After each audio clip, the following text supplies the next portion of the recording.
Hey, happy family, how are you? It is Elon Money, and I'm here to discuss with you something that is really important in regards to when you're trying to make money today. And one of the things that I'm very clear about is that in order to prove your net worth, you got to network.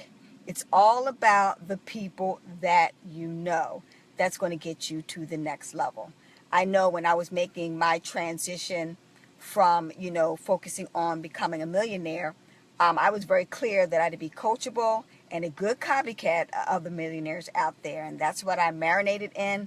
That's what I befriended, and lo and behold, voila, that's what happened for me, and that's how I got to the next level in life and became a millionaire. Now, I'm on my second mission to accomplish the same objective. And one of the things that I've learned is that a lot of people talk about the new school strategy, networking online, social media, etc. Now, don't get me wrong, that really, really, truly works, doing the online strategy like I'm doing with you right now. But the reality of the situation is a lot of people have abandoned the offline strategy, which I call the old school, which I'm from proudly, the old school strategy on how to basically, become successful in business. And, prime example, just what happened recently. I'm on my way, getting ready to drop off. And if you see these boxes in the back of my car, there they go. Getting ready to drop off some boxes. But what's really important was that I made such a powerful connection offline that's going to contribute to generating another 6 to 7 figures as far as my business is concerned. And I tried vehemently to make these contacts and connections online unsuccessfully for the last 2 years here locally in Georgia. And in a nutshell, I told my son recently, because my goal in a nutshell was to really connect with people, warehouses, and other businesses that were established in the area of closeout warehouses and liquidating them and sending them into my FBA, my Amazon business. And the people that I did meet, a lot of people wanted to keep it a secret and not share it. And they have some groups out there that will share the information, but you got to pay $10,000 of an investment to get into the group. Well, if you want to play, you've got to pay in this business. And understandably so. A lot of people keep these secret type of information because they make so much money. They don't want to saturate it where it doesn't become as lucrative for themselves. Okay. So in a nutshell, me, I try to economize. I tend to be El Cheapo in that area. But more importantly, I really wanted to make those type of connections because you can leverage yourself a whole lot quicker and sooner and faster if you do it yourself. So lo and behold, the other day, in a nutshell, my son and I, we got together. First I honestly did it online, making connections. But more importantly, what I want to tell you is you got to talk to people. A closed mouth does not get fed. Okay. And one of the key things that I've learned before, and also I always tell people, the people who ask the most questions make the most money. It's no shame in my game. I don't care if people think I'm stupid or if I'm an idiot. Has nothing to do with my bank account. And that's all that matters. And that's all important for me. And that's all that should be important for you. So in a nutshell, and that's why I say that to you, is because so many people refuse to ask questions because they don't want people to think that they're stupid. And I can't tell you that when I was on my mission from being homeless, create my first million, I was like, that's it. I had enough of being poor, broke, and pitiful, and pissed off, and everybody thinking these images of me. And instead, I focused all my energies on acquiring riches and wealth. And I found out by me asking a lot of questions, it got me to, making a lot of money. Another saying that I've coined is this fact, knowledge is not only power, but it's profit, especially financial information. Okay. So in a nutshell, what I did was I made connections and I talked to this lady that I connected with. And she said, listen, hey, I know what you're trying to do. I don't think I can help you, but let me connect you with this guy. In a nutshell, she gave me the guy's name. Once again, tried to go online to find him. Found it, but guess what? No number was working. Now, most people would stop there. No. Sometimes, people do that intentionally because they don't want to be found. And I knew I had a gold nugget. I got in my car and I went out and I found him. And what I told my son before we left the house was that what you have to do is, and he was like, well, where are you going? And I said, quite frankly, I don't know, but then I do know. And what I meant by that saying is that, I'm very clear. I believe in spiritual and universal principles. I put out to the universe what I want. And I just tell the universe, that's my GPS system to point me in the right direction on where I have to go. And I find it. And just use some common sense things. If you are in an area where there are a lot of warehouses, like I was in, and then you notice not only were there warehouses, but then they had people who had a pallet company. Well, I want to buy pallets. So pallet companies do not, reside or do not have their companies in areas that aren't needed. Then I saw Federal Express there. Then I saw UPS major trucks there for pickup and then taken on to the Atlanta airport. So common sense is, okay, well, they got to be around this area because birds of a feather flock together. They do business among each other. I was going to find my lead. Make a long story short, found the gentleman, and I started talking and inquiring. Now, when we got to the store, and this is where my son made his mistake, which most people make my mistake, and that's why I'm talking to you. Because can you imagine sitting on a gold mine or a diamond mine and chipping away at it and just missing that diamond because you give up too quickly and you make assumptions? When they say that when you make assumptions, you make an ass out of not only you, but me too. And we're not in the business of doing that. We're in the business of making what? Assets. And putting them in our pocket. So in a nutshell, when we got to the location, we really didn't see anything that we needed. But I told my son, but that's okay. Let's find the owner. So his thing was, okay, we're not finding what we need. Let us leave. And so he's on his way walking out the door. I said, what are you doing? No, hold up. Let's start talking and asking questions, and it will lead us down a path to the answers that we want. So immediately I go to find the owner. Well, of course, I'm finding workers.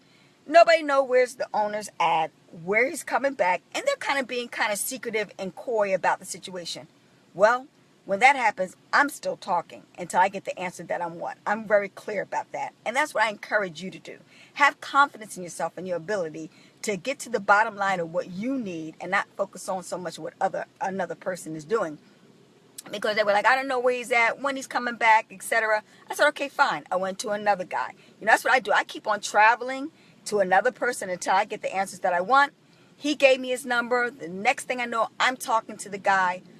He said he was on his way back into the shop. They told me they didn't know if they was going to see him today. They didn't know if they was going to see him tomorrow, etc. But when I make up my mind that I'm going to see somebody and I put it out to the universe and I put that vibrational frequency out there, well, as they say, your wish is my command. The universe will provide you what you need.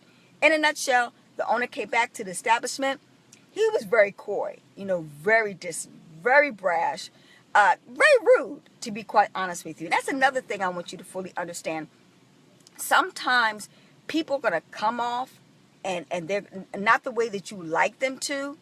But once again, even to the point where sometimes you feel, quote unquote, this is where your ego is coming in, insulted. Why is that person talking to me like that? That's a juvenile child approach. Don't get caught up in that. Keep in mind, keep your eye on the prize. Stay focused on the bottom line because he has what you want.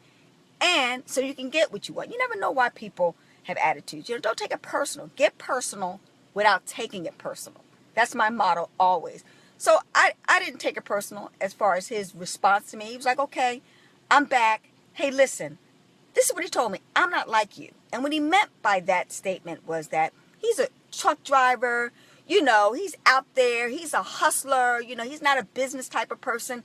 He's not one with personality or pizzazz or professionalism of how he does business. And because of that, people tend to get shy and they tend to be standoff-ish because they don't want you to develop a false impression about them. See, I got a chance to understand why he was being, arrogant, was because his fear was that I was going to have negative feelings about him. So he jumped to the conclusion right away. And once again, I stayed focused and I said, okay, this is why I'm here. So make a long story short, we really had a good discussion because he was able to open up to me. He was able to trust me. People do business with people that they know, like, and trust. You get that online all the time. I'm going to say that again. People do business that they know, like, and they start to trust. And that is what was starting to happen between him and I. Make a long story short, I found out some of the things at his factory. I told him I was interested in buying pallets and truckloads of items and things of that nature. So we got to talk, and he found out what my business was all about. He said, hey, look, I don't think I can really help you, even though he ended up helping me, and we end up, exchanging, and he made some money off of me that day. Boy, did he make some money off of me. But more importantly, I got a great deal. At the time, you might not get this, but I really wanted to find diapers, I know, believe it or not, for $3 a pack. I was getting them for like $6 a pack and doing well. But now I got them at $3 a pack. And keep in mind, I'm selling these diapers online for $30 a pop. Yeah, can you believe it? Diapers for $30 a pop, and you only paid $3? Yeah, but that's another story. Anyway, back to the issue at hand, because this is why it becomes more lucrative for you. So as we got to talking, he became more familiar with it. He said, look, this is what you need to do. Once again, you've got to get in the loop, is what he told me. Hey, come here, meet me there. I'm going to make these connections for you. And by you being in that loop, you'll be able to deal with people that are in the same business as you. Once again, this is what networking is all about, that do what you do, and you'll be able to get some awesome deals. So from that conversation, from talking, asking a lot of questions, in a nutshell, I created a 6- and 7-figure deal. Now, the beautiful part about it is whenever I get a deal, you know what I do? I pass it on to my people who are involved with Fortune by Amazon and who are in the business of wanting to do a fulfillment by Amazon business. So if you're interested, what I'm going to suggest you do, PM me your information, because Amazon, I can't stress to you, besides a couple of other platforms that we're diving into, I'm not going to give all the juicy information to you today. But, basically, put your name in a PM and I'll share some more information with you. But I really want you to get home to this. If you're in my business or not, I'm going to share this with you once again. Don't forget, do not, neglect doing offline, old school marketing strategies, but getting out there, going to brick and mortar stores or establishments, talking face to face to people, have a wonderful smile, a good disposition and personality, develop a know, like, and trust relationship with these type of people, and miracles can happen. Financial miracles can happen for you. So I hope you really get the gist of what I'm saying to you. Yeah, it's great that in order to improve your network, you got to network, and it's great to do it online, but honey child, don't you neglect that offline strategy. I call it my air attack and my ground attack. In his business. I learned that from Silas King. Hi Silas, I hope you're out there listening. But I learned that from him. And I work in tandem my online marketing strategies and my offline marketing strategies. I will admit this. I do more online because it saves me time, money, energy, and stress, and tends to be a whole lot more lucrative in a lot of respects. But I give you an example. I don't know if I can say that now to you today, because like I said, that one connection with that one individual right there to ching-ching, in another week, I will be, in this 6 or 7 figures and a lot of items and products that I'll be able to purchase by getting into this loop as far as my business is concerned. One person, one connection, millions of dollars. So I hope you folks are really listening to me. I hope you are really getting this type of information and fully understanding the importance and the benefit of working both your online and offline marketing strategies in tandem. Now, you younger millennial folks, listen, because my son was like that. He just almost missed us hundreds of thousands of dollars. And luckily, old school Elon is in the house to educate and school him. But my son got the message, and now I want you to too. So with that said, thanks so much for checking us out. Stay tuned, Elon Bomani. I talk about health. I talk about wealth. I talk about spirit, type of things too. But in a nutshell, why I share this information is because I love you guys very much. And I want everybody to be successful, because it's enough room at the top, because so many people aren't even trying to get there. So, love you all. With that said, I'll see you at the top, over the top, and more importantly, ching ching, I will see you at the bank. Bye-bye for now.